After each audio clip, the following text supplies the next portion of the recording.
Good morning, ladies and gentlemen, followers of the M365 Government Community Call. My name is Jay Leask. Today is Tuesday, August 10th, and I'm very excited to bring to you another show. It looks like we're missing one of our primary facilitators, but as you can see, we've got the ever-present Sarah Gilbert and Rima Reyes. I don't even know what ever-present means. Why did I choose that as my adjective? Am I like not present most of the time? Like here, like not here? Alternate universe? Maybe. I don't know. I apologies for my incredibly lame start. I wasn't really present before, but I'm so present right now. Rima, are you present? There we go. A chuckle at least. I don't think I am after this conversation. I don't know. But yes, technically. I'm present so hard. Okay. No. Oh, man.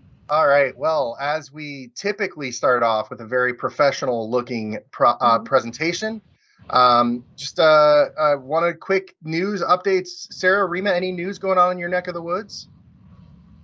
Yeah, I can kick off some stuff. Sorry. No, go ahead. You've got the list. Do it. Okay. I've got the list. No, I meant personal news first. Like Rima, you have a whole new role now, don't you? Oh yeah. Oh yes, that's right. Yeah, we should probably talk about that. Yeah. So I am still in Teams engineering, which is awesome, but I've moved to a slightly different team. I'm actually on the platform, the app platform and ecosystem side of the house for Teams. So my new role really kind of encompasses working with strategic partners in helping them build quality, consistent, amazing apps for the Teams App Store. But I'm focusing on partners that are either in healthcare, legal, or gov. Obviously, so woohoo! So some of that includes also bringing existing partners in other spaces that maybe have or want to have like a gov flavor or gov kind of like flair or gov specific deployment. I'm kind of like working through that as well right now. So it's a new role, but it's exciting just because I kind of get more into the UX design, build, kind of creativity part of it. And it's been fun so far. So I can't wait to share more as I kind of continue in the role. So, I mean, I'm personally excited because you're now the person who manages the AvePoint relationship, and clearly I'm selfish. But anything to see progress in the M365 side, especially when it's driven by any of my friends, I'm very excited. Thank you. So that's awesome. Thank you. Oh yeah, so let me talk about news. That's probably more important. So Whiteboard for Teams meetings is now available in GCC in both the actual team meeting itself and as well as on the web. If y'all haven't used Whiteboard, please check it out. It's phenomenal. I have a colleague who actually uses Whiteboard to do presentations, and she zooms in and out of slides that she puts into Whiteboard and kind of has this like mind map presentation experience. Again, Whiteboard can be used for a bunch of different things, but definitely if you're in GCC, check it out.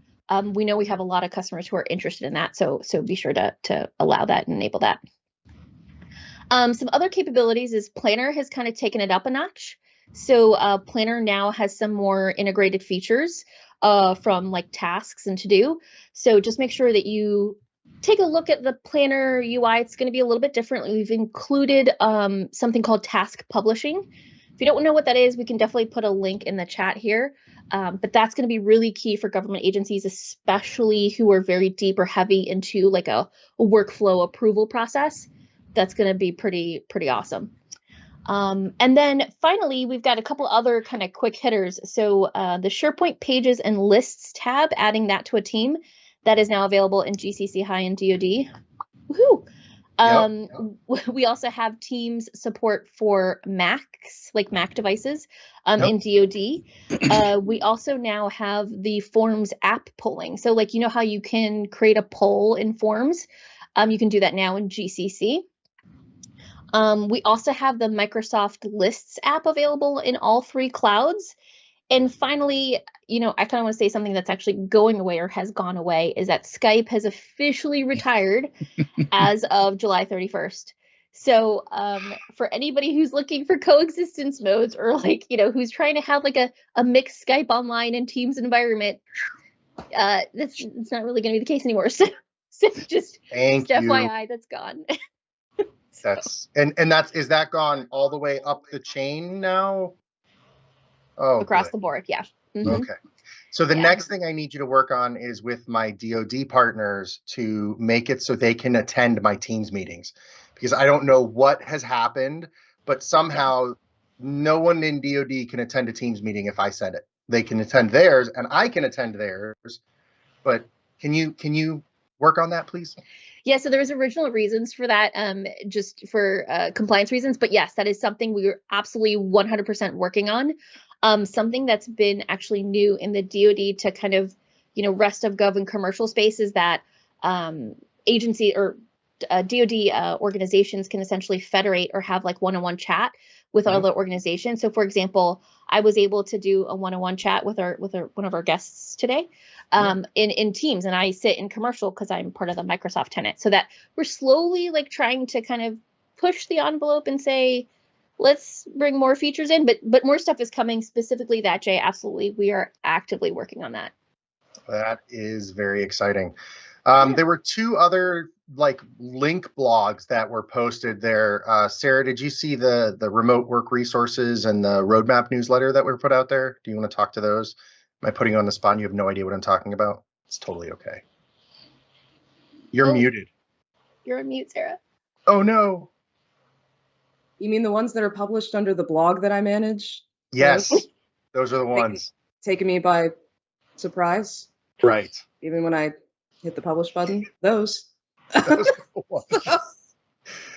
It's okay. I've got some bullets. I can cover them. No, I can cover some of them. So they recently released some cybersecurity resources and training for U.S. public sector. So you know how before there were like learning tracks on Microsoft Learn for different roles or just different products and services. Now they have one specifically that addresses U.S. public sector and government, especially after the executive order on improving the nation's cybersecurity. So if you click through the link on the article, it brings you to a Microsoft Learn page that has at the top improving the nation's cybersecurity. And then underneath it has certifications, resources, and architectures. And underneath that, it just says your path to get started. And it presents different learning paths and modules for these roles, especially to address those concerns. So it's all a page specifically for that purpose that we've not seen before. So it's an awesome addition. Yeah, that's very exciting. I'm loving seeing more and more public sector resources pulled together, because that's always been the biggest complaint I get is, well, there's documentation on X, Y, and Z, but is it in the government yet? And so getting the resources focused on government is very exciting. There was one other thing, back channel chat from one of our guests coming up. Very excited. I didn't realize this. Meeting breakout rooms dropped in the DoD. Mm-hmm. So that's really awesome. We'll introduce you to Justin in a minute, and he can tell you all about how he knows that information. All right. So from a news perspective, if there's something we missed, let us know in the chat. Feel free to send us stuff as you see it coming up next month, and we'll be sure to include it, and maybe I'll even name drop you. From a quick run through of events, both Jeremy, who is missing today, truly, we'll have to find out where he is, and myself are slacking. The M365 for Gov DC user group and the Nova 365 user group both do not have anything coming up this month. I can speak for Nova 365 when I say we're targeting the fall to reinvigorate our schedule. Jeremy's been really solid on having monthly events, so I assume that we'll start to see something again there. The SharePoint user group of DC has an event on the 12th of August called Microsoft Teams People You Should Know. The Washington, D.C. Power Platform and Dynamics 365 user group has an event on the 14th of August. It's an in-person networking event in Chantilly, so I'll make sure we get links to that. Baltimore SPUG doesn't have anything government-focused specifically. They just have their monthly meetup on August 19th. But going back to a Gov focused on August 25th, the DC Azure Gov meetup group has an event called AI in Gov. So make sure to check out the links in the chat, and hopefully something of that is of value to you. So that's it from news and events for the month of August. I can't believe it's August. So with that said, let's jump in and introduce our guests for today. Today's session is all about the new hybrid workspace. And so we brought in two people who are very focused on that. Brian, I'm going to go ahead and introduce you, and Rima, if you want to introduce Justin, since you are you're our connection to him, that'd be great. Brian Moy is the Audiovisual Systems Administrator for GlobalCom, and actually Jeremy, one of our usual facilitators, brought him to us because Brian, you and Jeremy had worked together at MCC for a little while. Yep. Very excited to have you on board. Thank you. Thank you. Appreciate it. Rima, you're muted. I am muted. I'm so sorry. So Justin and I actually worked together on the Teams deployment, actually at Air Force. And so I will say, like, Justin, not to talk too highly of you, because I know this is probably like weird because you're here, but like I do this anyways when you're not around. As far as like, having like vision and kind of forethought around future capabilities and really kind of keeping his organization at the cusp of like modern technology, I will say Justin has been the example. Justin, I don't know if you know this, but you have really influenced a lot of other government agencies, not even above and beyond just the DoD, around how they think about teams and how they deploy teams. So I wanted to kind of thank you for that, just being such a great leader in terms of your organization, as well as just government in general around how they think about technology. So I don't know if that was an introduction, but Justin. Well, thanks, Rima. I'm the program manager for all of the Office 365 services, or M365, I think, as they're being called now, across the Department of the Air Force. That includes the Space Force. So we've got our Guardians with us. We got our Airmen. We brought in 720,000 people across the globe, all into this team service, and we're still living that adoption fun. So we have a lot of scars to show for it, and I'm glad that we were able to share those with the rest of the Department of Defense moving forward. Yeah, from a selfish perspective, I can't wait to hear more about what you've done because I've been trying to get in touch with you for a long time. So that's we'll keep the sales stuff for another conversation, but I'm really excited to hear about what you guys have been able to produce. I'm also very excited by your beard. That's a fantastic specimen. And with all that, Brian, I'm sorry that I gave you such a lame introduction as compared to Rima's. Oh, no problem at all. So to kick us off, one of the things we wanted to talk about is how do we define a hybrid workplace? And Brian, if I can start with you, and over the last year or two, you and Jeremy have worked hard together to define the workplace over at MCC. Can you talk a little bit about how you helped them define what a hybrid workplace was? Yeah, I would definitely say that it's more like redefining the hybrid workspace, because if you think about the teleworking, separate offices, we've always had a hybrid workspace. It's just redefining it. And what we're doing now is we've looked at the fact that we've always had a very strong teleworking presence at MCC, and now it's almost the norm. So now it's taking everybody from the thought of having that one-to-one interactions in the office and transitioning those into a teleworking environment. And also with that, trying to maintain the availability of resources and collaboration throughout the offices. Now, with MCC, you said they've always had a very strong, so I think you said telepresence or hybrid environment. So what have you done over the last maybe 6 to 12 months to make sure that as they start to come back to the office in the near future, they can properly, work with people who may or may not be in the office? Definitely. One of the things we did was totally upgrade our audio-visual infrastructure. And because before we had all of our systems, we use a lot of Crestrons and systems, and we've had them all catered to Skype. And so throughout this time, we've been able to transition those systems over to Teams and get a lot of knowledge and information to the users and get the environments kind of ready for them to come back to having meetings in the office using Teams, and also make it to where their interaction with their coworkers who are offsite are just as effective as how they're doing it now. So what we've done, instead of just having conference rooms and huddle rooms, we now have smaller offices that have poly systems in there where they can just dock their laptop and they can have those one-on-one meetings like they do from home. Okay. Yeah, that's a big deal, right? Taking an organization that may have not been as easy to do things like that and perfect a scenario where it doesn't matter if you're in the office or at home, where you can just walk up to a session, you said dock your laptop and go. So that's exactly. Great to hear. Justin, if I can turn to you, same question. How do you guys define the hybrid workplace for the Air Force as you are looking from the last 18 months of maybe 24 months ago being very not remote to being very remote to now then coming back into a potentially hybrid scenario?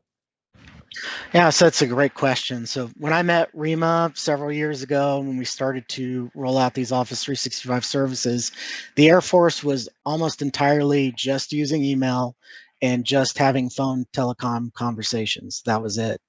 The whole concept of a VTC was pretty rare for a lot of the community. You'd have to book a special conference room for that and then go in, and then you've probably got a 80% chance that the equipment would actually work. So people didn't really trust it. Fast forward, with the advent of COVID and the push to everybody telework, people were slammed into forced to use this new capability. So we rolled it out, but people didn't really use it because they didn't understand it. And trying to communicate and explain what this thing is to people that have had no concept of it across the globe takes a lot of time. But COVID forced that. It forced people to transition to that. And now, in that sense, I think it was good for the Air Force. So we learned what it is to be a teleworking workforce and understand that we can still complete the missions that we have even remotely. I call that a huge success, both from a capability standpoint and from just the workforce standpoint of just understanding and pushing that capability out.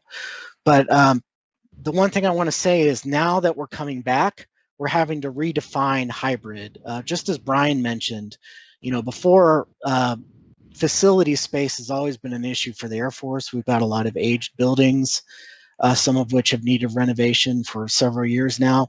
Now we're rethinking that concept and think, do I need to have cubicle space for every single person in the Air Force? And the answer is no, right?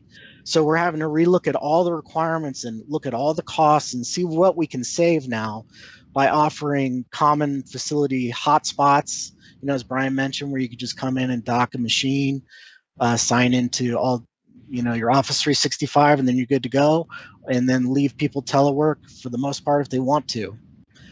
So it's flexibility. We're looking to be more flexible and agile as a workforce in order to drive our costs down.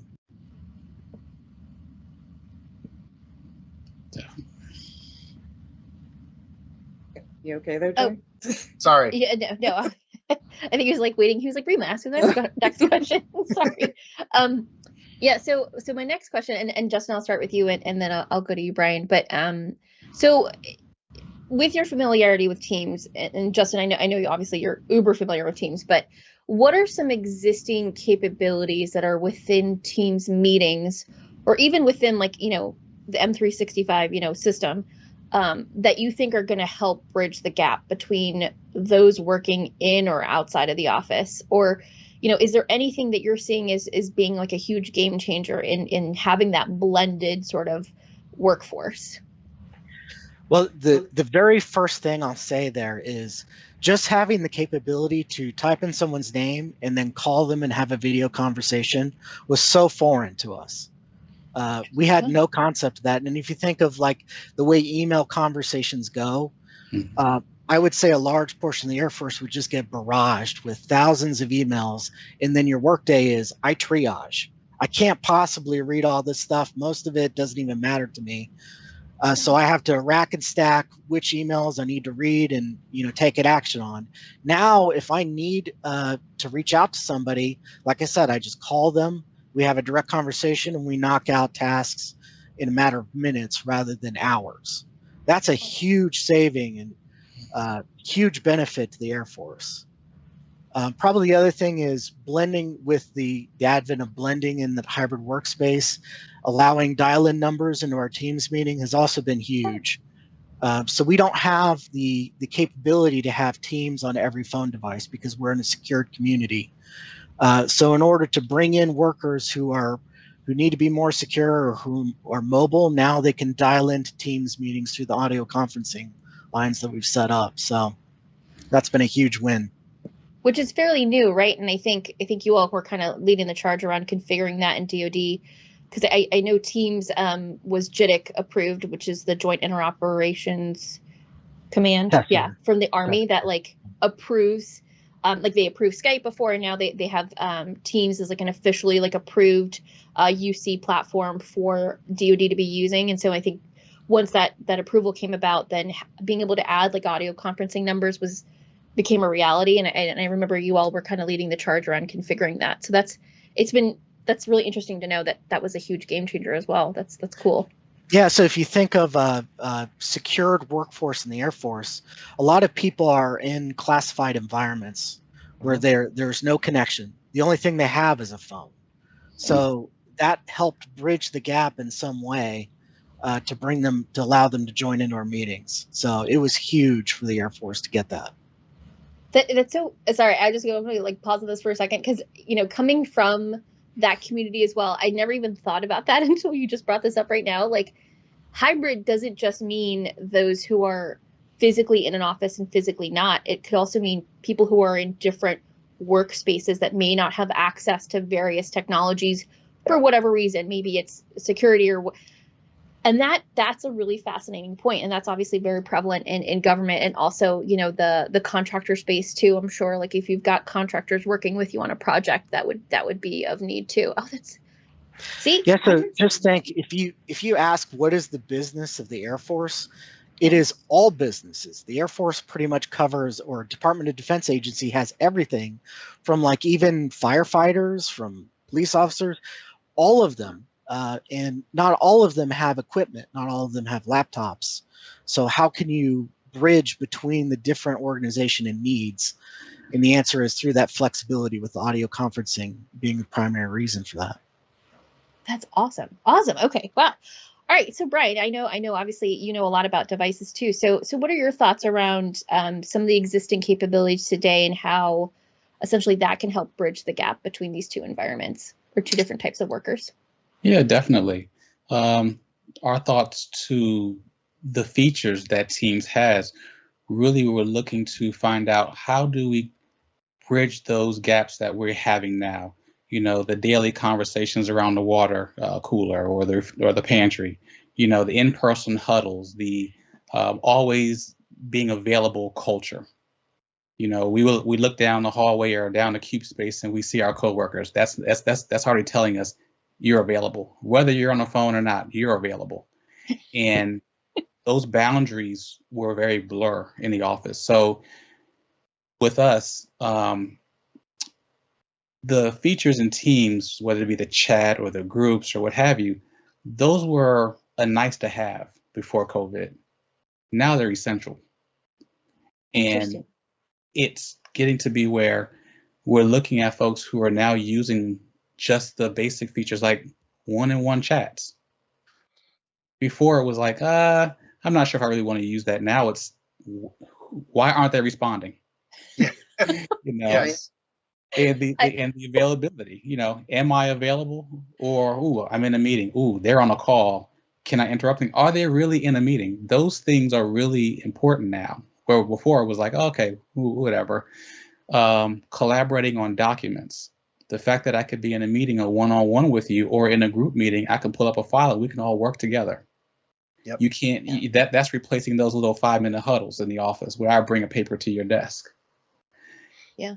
You know, Wow. being able to work in a team environment, whether I'm working on a project A, project B, or project C, we can create a channel. Yeah. And I'm not bombarding my whole entire group, but maybe just the 3 or 4 of us that are working on, you know, how should we change the color of our chairs? Yep. You know, things like that. Those are so amazing now in a space where people are like, oh, how did I ever live without this? So now it's becoming to be an amazing thing, you know, and just to see that those things have been around for a minute, but now they're getting that recognition. And I don't even want to get started about breakout rooms. That's amazing. That's a whole nother hour of conversation. You know, the fact that, you know, especially with the fact that people were using other products personally. Yeah. You know, and they were able to do breakout rooms for their families. Now they're coming to work, say, hey, I want to do the same thing. Well, here it is. Yep. And now they're getting really excited. So I think the excitement on products, especially with Teams, is really getting it's skyrocketing. I love the collaboration aspect, especially the shared Word document, because everybody remembers being on like that long email thread of like back and forth of like, well, you need to change the sentence here. Well, no, I think that. Exactly. No, it still happens to us today. That's still the Air Force mindset. Or like the, you know, like the CC ammo where like they CC your boss and then you CC their boss, and then just gets to be this huge like conglomerate. And then, you know, the VP's like, why the crap am I on this thing? Anyway, so I love the term CC ammo. Sorry, it's amazing. Like, you know, like when someone does the passive aggressive, like, you know, they email you, but they also CC your boss, and they're like, hey, making sure we're all on the same page here. It's just like, I see what you're doing, Sally. So you know exactly what I mean. Rima, quick, check for Sally at Microsoft. Let's see who she's talking about. I know. I just threw out a random name. I don't work with Sally. But anyways, along that vein, I'll go to Justin first. What types of considerations do U.S. government agencies need to make when choosing devices for meeting rooms, mobile phones, all that? You know, you can, the ways of the carrier pigeon are over. You know, you can't do Pony Express, obviously, but like what devices do you look at for this? So for that, it's got to be primarily security. You know, which devices are accredited for use, because you have to remember, as a DoD agency, we don't pick the list of devices. That list is given to us and secured by other agencies, maybe Cyber Command or what have you. And then each one of those devices has a specific list of configurations that must be done, called STIGs. signed technical information guides that are provided to the DoD agencies that tell us how to configure it. So it's a constant balance of capability versus security. So we have to first take a look at what's available and then find which products best meet the requirements of the community. And as I said, our needs are diverse. We're a very diverse organization, so one size may not fit all. And in fact, if you're just talking about mobile solutions in the Air Force, there are at least 3 or 4 that are in operation today amongst the Guard and the other organizations, sub-organizations of the Air Force, just to meet their specific needs. So it's hard to find a balance there, I will say.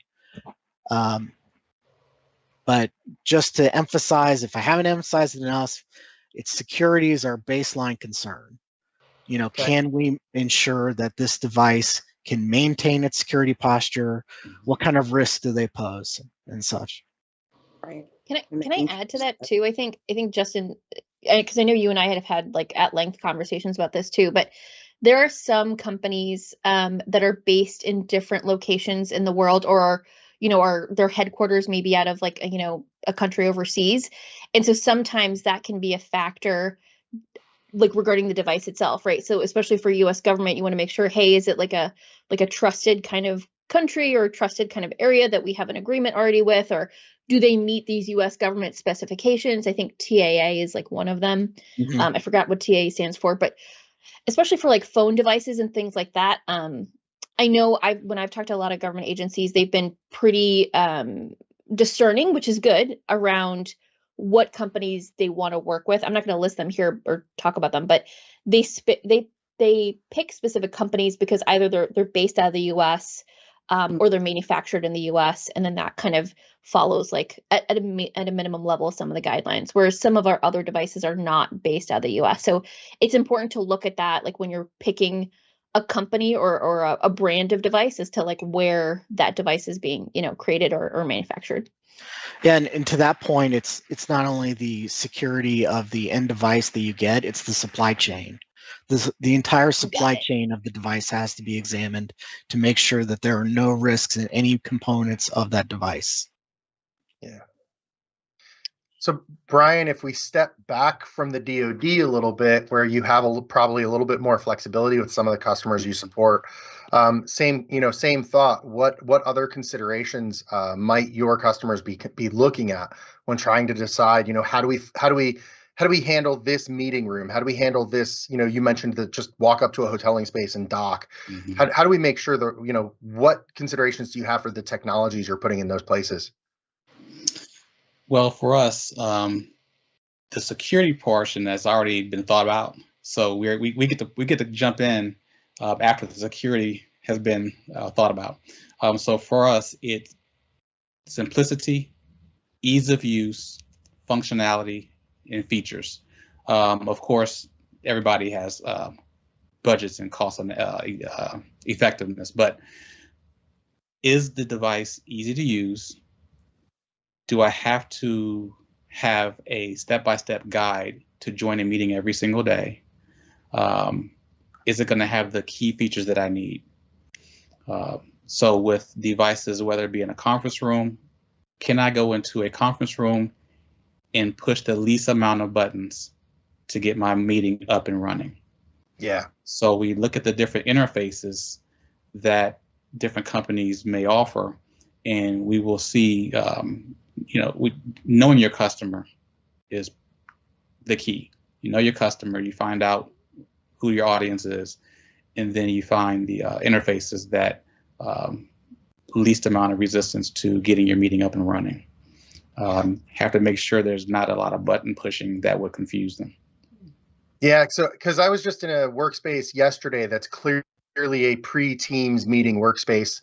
They had a nice big television in there, and they had a universal remote, but knowing which of the 75 buttons I needed to push for it to do what I wanted it to do was a skill. It's a particular skill set that I don't really have, to be frank.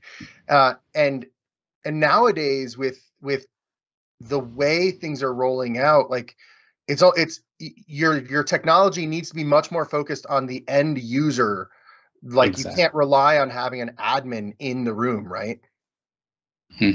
Exactly. And then that's where it gets to ease of use. Programming can be a big part of that. If we can program a button to have multi-functions, that will help, pre-program.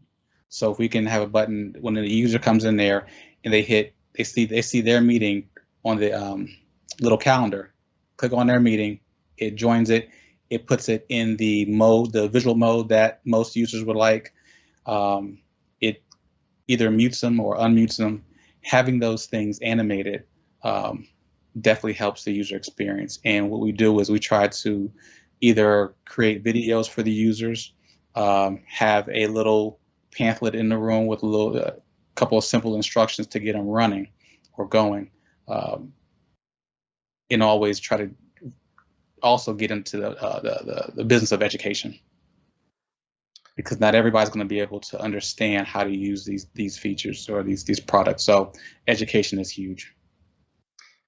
Yeah, I find that across, the Microsoft 365 platforms, one of the things I'm talking about the most with our partners and customers is you can't simply configure the tool and walk away. It's not good enough. You have to make sure you are providing use case driven training for people to understand, why do I use a channel versus a group chat? Or why do I use Teams versus Yammer for, yes, Yammer does exist in government situations from time to time. Or frankly, why do I use Teams versus email, right? Hey, don't give me that. I know some places. They do, but it's the commercial version of Yammer that coexists with their, anyways, but it's fine. I know. Sorry, I just have to say it. That's fair. It's legally bound in your contract. It's not in mine. So yeah, again, same concept here. So what you're telling me is, just because we're talking about hardware doesn't mean, simplicity and training go out the door. It's still got to be there, right? Exactly. You have to show them how to use it. They have to know, and it has to be dependable. Yeah. So we definitely are big on maintenance cycles and making sure these systems are readily available, and also educating them, like you had mentioned, what product to use over another. Because most agencies, or a lot of agencies, have a couple of different solutions, and right. So we have examples of, hey, you would use this solution for a teaching meeting or something like that, and then for your day-to-day or your so-and-so meetings, you would use this. And a lot of them would ask us, well, why would I use this over another? Again, education, have to know. The more they know, the more they understand, the better the operation in the office. One thing I wanted to add too, by the way, and I'm sure we'll link it in the chat as well, but there's a URL. It's aka.ms/Teams devices, and that's a list of all of the Teams certified devices, from like speakerphones, meeting room things, physical phones, like all that stuff. So that's a good kind of way to kind of look at what exists today, and then that way, like, agencies, I think, can start doing the research as to what's behind the brand or what's behind that physical device. It's just a good launch pad versus not knowing what devices are certified at all. So exactly, and that's one of another thing we do. We'll get the what the desire is for the environment, and then we'll bring 3 or 4 different solutions. And then if so, maybe they'll purchase one of each, or they'll find out how to borrow one of each or something like that. And we'll kind of put it in the environment so they can test and understand it. And then we kind of cater to what our customer wants. And then go from there. I love that. Yeah. That's so cool. That's such a great idea. You're like, let's get actual user feedback. Right. That's a novel idea. That's awesome. Well, you have to drive some sort of adoption, because otherwise, it'll be years down the road after it's already ancient and your parents still use AOL, and then you have to tell them why they shouldn't. My mom does, so just FYI. No, my parents did for forever, and I was yeah. I had to show them a different way, and they're first like, well, we're used to this way, and I'm like, but no. I'm sending your parents this clip. I'm making sure they hear you talk about them. I think the number one thing I hear is if it ain't broke, don't fix it, right? Even though it's but it's going to be better, right? Like you're going to have more features, you're going to be able to control what you want to do. So I think like providing that value add around how it'll be a better experience with that device, or you'll have like more options based upon user preference, I think is also key too, because I think people don't realize inherently that things can be better with newer things. So I'm curious, Brian, when it comes to most of the time we're talking about teams, we're talking about collaboration, we're talking about, the chats or the discussions or maybe apps with third-party stuff, especially in the GCC side. How are your customers handling voice? Are they looking at, the voice over IP technologies and maybe replacing their old Cisco's or their old third-party tools, or are they leaning towards Microsoft for voice? And what are your thoughts on how they're making those decisions? I think now that, I think before COVID, it was kind of just looking at whatever they had as far as how they were handling voice, and they left it there because they were stuck in that particular environment, and that's what they saw. But now that we're really into Teams or in another different collaboration, I think more and more some of our customers are really looking at these voice technologies, especially with the voice in Teams. We've had about 2 or 3 inquiries from our customers who have been using Teams as their primary collaboration solution. And they're like, hey, how do I get rid of our old phone environment and bring Teams in? Because we're not using our physical phones anymore. Mm-hmm. And we're not using our soft phones anymore. We're either email, text, Skype, Teams, and what have you. We're doing that all the time. So how do we integrate a voice over IP system into one of our collaboration environments? So the inquiries are coming in. The interest is getting high. We have not done anything yet, but we are in the planning stages with a couple of customers. Yeah, so Justin, I know we touched on it before about Teams being JITC accredited or JITC certified, which I forgot one word in that nomenclature. So it's Joint Interoperability Testing Command. I forgot the testing part, so my apologies. That was my bad. But I know like it's a little bit different to configure Teams voice in DoD, but was it difficult for you all? Like, did it take some time? Like, what was kind of like the planning around it, and how long did it take? I mean, that's the first part of my question. So it took about 3 months end to end, and so from the Air Force perspective, we didn't do a whole lot. What we did was hook up to DISA. And forgive me, I can't remember what that acronym stands for anymore, but DISA set up a secured voice system for the Air Force so that we could connect what we have as a DSN line. That's kind of our secured phone lines that we use. They hooked that up to the Teams audio conferencing so that we could use that and have secured audio lines for all of our team meetings. So end to end, that took about, like I said, 3 months. We had to set up an SBC session border controller in a secured, accredited environment. And if anything is clear, that can take time in itself.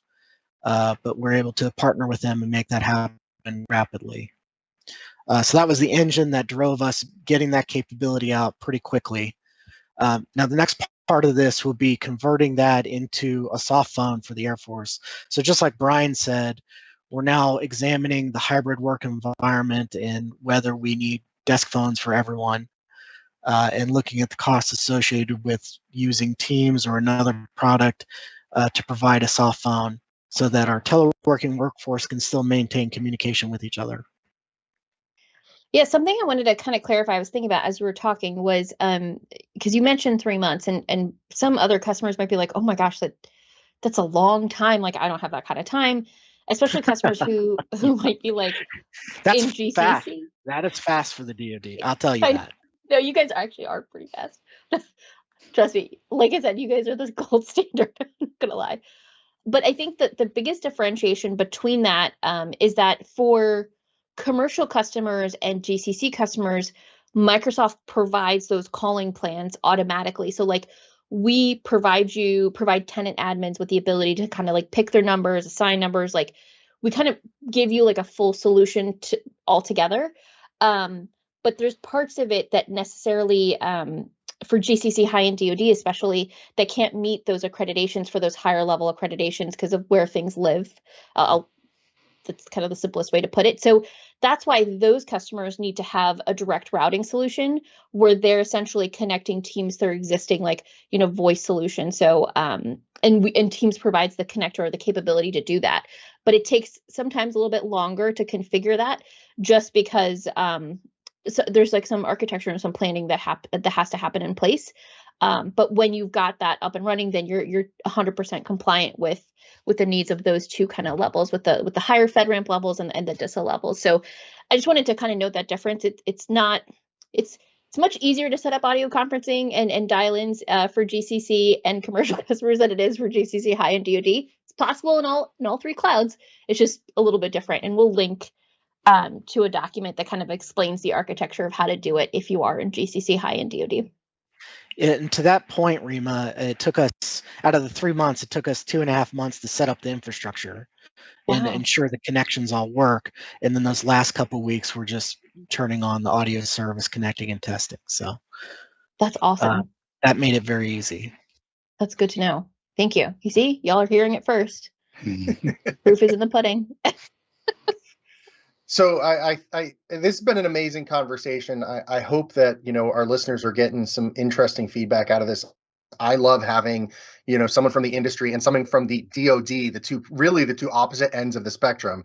The people who get to play with and touch everything, and then the people who have a very limited amount of capabilities to get to play with and actually and make it work with what they have. So to kind of wrap that up, if I could put either of you on the spot here, or both, in whichever order you're comfortable with, what are like the 2 or 3 biggest gotchas when you came to, Justin, when you came to this with the Air Force, or Brian, when you've come to this with any of your customers, what are the 2 things that you're like, oh man, I really wish I had known this going in, and the documentation doesn't exist for that tenant, can't be the one? Well, I'll tell you, from the DoD perspective, it was a combination of understanding licensing. And I always make this joke. I'll make it again. Sorry, Microsoft. You need a PhD in licensing to understand Microsoft's licensing strategy here. So when the DoD comes forth and says, I'm buying this, do I have everything I need? And we get a, well, maybe answer, that makes it really hard. Really hard to make sure we have all the capability rolled out appropriately, and all the pieces and components with it are there. Yeah. And so the other thing is, when we started to roll out Office 365, not all of the services were deployed in the DoD. So we had to take it piecemeal and then duct tape and scotch tape everything together. So now I'll say a DoD agency that's rolling in now has the benefit of all that work of testing it out and making sure everything works together. Because I'll tell you, and I don't blame the engineers for this, but when you're rolling out things bit by bit, sometimes they don't all work together. Yeah. And we found that out. And then if you're merging in the complicated Air Force network with an Office 365 product that's not designed for an Air Force network, you're going to have problems there. But so outside of the technical thing, I'll jump to the other problem I have is the expectation management amongst the community. So, and Jay, you mentioned this, when a user thinks of Office 365, they think of the commercial version. Yeah. The DoD version is a different version of Office 365, and the capabilities are not the same. I know Microsoft is working on parity between the platforms, but it's not there yet. So even today, I get complaints like, why isn't this here? Why haven't you, Justin Kline, why haven't you turned on this feature? What is your problem? And it's the answer is it's just not there yet, oftentimes.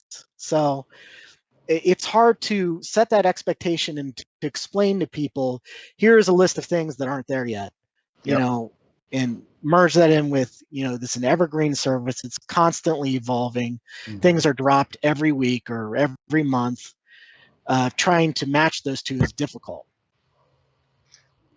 I as a third party, I can appreciate where you're coming from, and I'm thankful for people like you who do have to handle this, the rapid pace of deployment, the difference between versions. I'm thankful for you guys knowing what you're up against and still fighting that. Hey, Brian, from your perspective, you got one or two like "wish I knew this when I started" type of things for people listening? Yes, it's funny. I big smile on my face when Justin spoke about the commercial version versus government version. You see, oh, I heard Teams can do this. I heard it can do that. Ooh, I have the new. I'm not using Microsoft Video anymore. Now I'm using this one. Like, yeah, we have to wait because it hasn't been released to us yet. Mm-hmm. But on the technical side, I get my gotchas on that side where somebody says, okay, well, I want my conference room to do this and do this. I want to be able to have audio and video. I want to have a phone in there. I want to have the ability to plug in a laptop to share my Microsoft Teams workspace and this and that, and my SharePoint site and all the different changes and track changes. I want to be able to do all that in this small little huddle room. Can you just buy one product to throw it in there that came off of the website that said, oh, Microsoft Teams approved equipment. Oh, can you just buy that one piece and then go and I can do all of this? Well, I said, okay, with everything you want, there's about 6 or 7 different products I have to now implement to do 2 or 3 tasks. And now I have to also implement custom programming to make this one talk to that one to make it so that you can share your content and do X, Y, and Z in a certain way. Also have a Cisco line come into your meeting too. That's not easy to sell.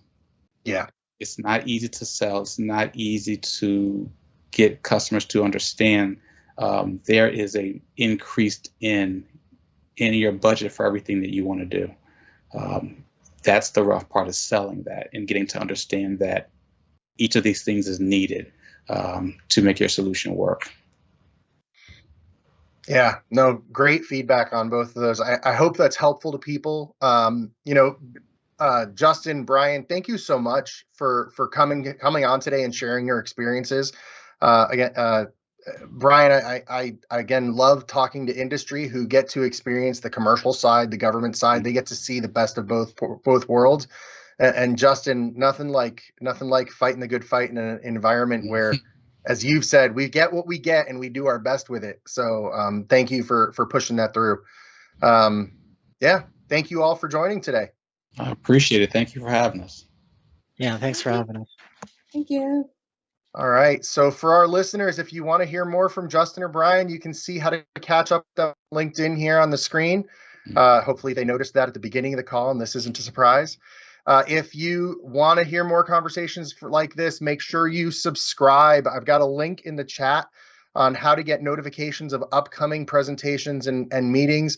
It looks like we're going to talk about the Power Platform in September and task management in October. If you have an idea you want us to talk about, let us know, and we'd be very happy to put it on the schedule. Sarah, Rima, Jeremy, who is a ghost in the background today, thank you for continuing to help push this M365 community call forward. Anytime. Thanks. Bye. Cheers, everyone. All right. Take care.